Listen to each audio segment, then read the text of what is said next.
بسم اللہ الرحمن الرحیم۔ وطر کسے کہتے ہیں؟ جانتے ہو وطر میں ہم روز اللہ سے ایک وعدہ کرتے ہیں اور وہ وعدہ بھی عبادت کی سب سے آخری ایک رکعت میں ہوتا ہے۔ دعائے قنوت ایک عہد ہے اللہ سبحانہ و تعالیٰ کے ساتھ، ایک معاہدہ ہے، ایک وعدہ ہے۔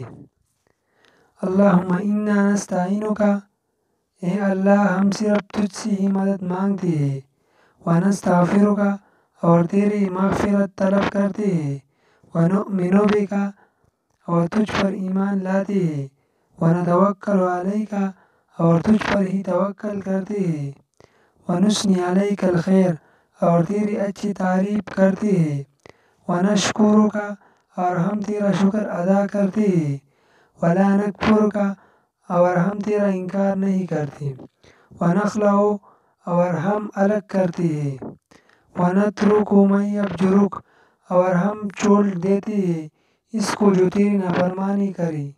اللہم ایاک نعبد، اے اللہ ہم خاص تیری ہی عبادت کرتے ہیں، ولک نصلی اور تیرے لیے نماز پڑھتے ہیں، ونسجد اور ہم تجھے سجدہ کرتے ہیں، وإلیک نسعی اور ہم تیری طرف دوڑ کر آتے ہیں، ونحفد اور ہم تیری خدمت میں حاضر ہوتے ہیں، ونرجو رحمتک اور ہم تیری رحمت کی امید رکھتے ہیں، ونخشی عذابک اور ہم تیرے عذاب سے ڈرتے ہیں، ان عذابک بالکفار ملحق، بے شک تیرا عذاب کافروں کو پہنچنے والا ہے۔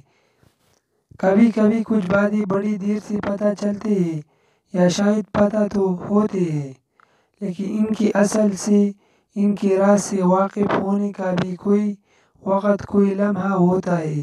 سارا علم کتابوں میں تو نہیں ہوتا، کچھ دلوں پر اترتا ہے۔ اس طرح کی مزید ویڈیو دیکھنے کے لیے ہمارا چینل ضرور سبسکرائب کرو۔ والسلام۔